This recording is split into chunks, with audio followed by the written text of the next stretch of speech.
Сатыла турган үйлөрдү көрсөтүүнү улантып жатабыз. Эгер үй керек болсо, Ош шаары Фуркат айылына келсеңиздер болот. Азыр мына ушул үйдү көрүп чыктык.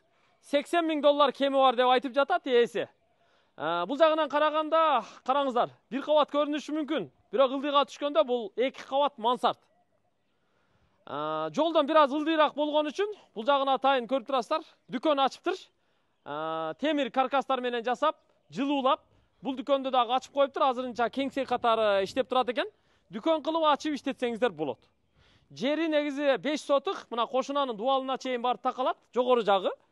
Бул жагы болсо кошунанын гаражына чейин барып такалат. Бул көчө билесиздер, Фуркат айылындагы Алиханов көчөсү. Мен дарегини сиздерге так айтайын. Фуркаттагы айлампадан алай тарапка бир аз жүрүп эле Кичи Кой базардан өтүп, оң тарапка Алиханов көчөсүнө буруласыздар. Бир аз жогору жүргөндө, Ошалай жолунан бир 500 метр жүргөндө оң тарапта дүкөн бар. Ошол дүкөнгө жетпей эле оң тарапка кайра бурулуп, ылдыйга ушул параллель жайгашкан Алиханов 2-чи көчөгө бурулуп киресиздер. Бул Алиханов 2-чи көчө деп кое берели, оң тараптагы. Жогору жакта да көчөлөр бар. Бүт эле көчөлөр өзү Алиханов көчөлөрү. 80 000 доллар кеми бар.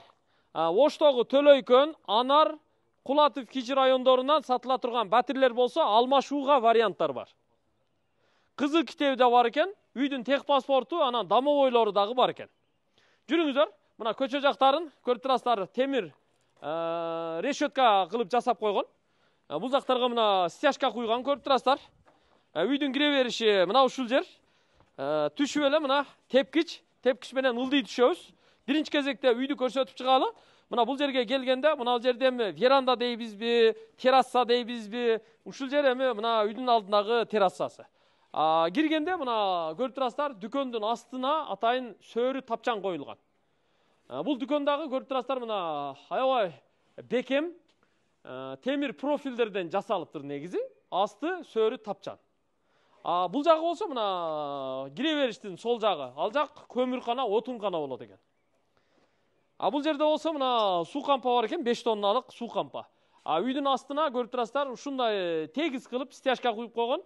Тетиги төрдө 2 алма бар экен, 2 дарак. Калган дарактар нарагыракта. Үйдүн кире бериш эшиги ушул жер. Жүрүңүздөр, биринчи кезекте үйгө кирели. Азыр биз келген учурда үйдүн ээлери бала чакасы менен көчөгө чыгып туруштур. Бисмиллахиррахманиррахим. Мына үйгө кирип келдим. Үй өзү мансарт түбүндө курулган. Асты 1-чи кабат. Бул 2-чи кабат. Ушу астыңкы кабат менен бул кабатты кошкондо полторашка болот. Мансартты кошкондо 3 кабаттуу үй болуп калат да. Үй өзү жакшы курулуптур. Ичинен ремонту мына бүт обойлор менен жасалган. Мына ал жерден жогору мансарт кабатына тепкич чыгыш керек экен. Ал жакты бүтүрбөй эле ушу потолокту шыпты жаап коюптур. Жүрүңүздөр, биринчи бөлмөнү көрсөтүп баштай берели. Бул биринчи бөлмө, чоң бөлмө. Кыргызда отурган үй деп коет муну. Жашаган үй. Бул да аябай кенен экен. Бүт дубалдары туш кагаз. Узундугу бир 6 метр чыгат. Туурасы 3,5 метр чыгат. Ортодо дубал печка курулган. Жылуулугу наркы бөлмөгө дагы, бул бөлмөгө дагы чыгат. Бөлмөдө 2 терезеси бар. Көчө жагында 1 терезе. Терезеси пластик, дарчасы менен кошо. Ушундай эле терезеден бул жакта дагы бирөөсү бар. Шыпты болсо көрүп турасыздар. Потолокту шып деп коебуз кыргызча. Бир бассейн кылып эле жасап койгон, ортого бир эле асма шам илип койсо болду. Кийинки бөлмө бул жакта 2 бөлмө кирме чыкма жайгашкан. Мына бул бөлмө дагы мындай узун туурасы аябай чоң бөлмө болуптур. Узун туурасы 5ке 5 деп орто эсеп менен айтсак болот да. Мунун батыш жакта терезеси жайгашкан. Дубалы болсо ичинен туш кагаз, гүлдүү.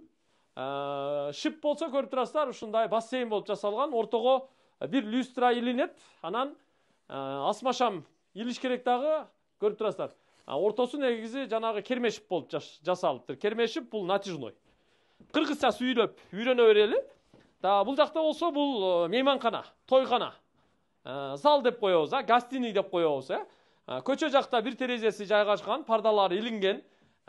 Шып болсо мына кермешип менен жасалган, гипсокартон калганы. Дубалдар ичинен туш кагаз. Бөлмөнүн узундугу 6 метр, туурасы 5 метрдин тегерегинде. Бир 30 шарчы метр чыгат да. Бардык бөлмөлөргө полуна болсо мына ДСП кагылган, сырдалган. Ушул 2 бөлмө. Эми астына түшөлү мына. Астыңкы кабатка түшүү үчүн атайын тепкич жасалган. Негизи сырттан киргенге эшик жок, только ичинен гана астыңкы кабатка түшөт. Түшүп келгенде бул жер мына ортоңку бөлмө, коридор. Сразу эле сол тарапка бурулуп киргенде бул жакта мына жуунуу бөлмөсү, төрү жуунуу жайы, андан бери көрүп турасыздар, күзгү раковина, анан кийин бул жакта болсо аристон, кир жуучу машиналары коюлган. Бул жакка киргенде ашканасы. Мына ашканага киргенде бул жерде мына чай иче турган орундугу, дивандарды коюп койгон. Бул жакты бурулуп карай турган болсок, ашкана эмереги коюлган, төргө болсо ошо газ меши коюлган, сыртка газ баллон коюптур. Буу соргучтары менен бардыгы жасалыптыр. Анан буяка мына сууну дагы киргизип коюптур. Суу бар экен. Бөлмөнүн терезеси бул жакта жайгашыптыр. Шыпты көрүп турасыздар. Гипсокартон менен жасалып, туш кагаз болгон. Дубалы да ошондой, полуна линолеум төшөп койгон.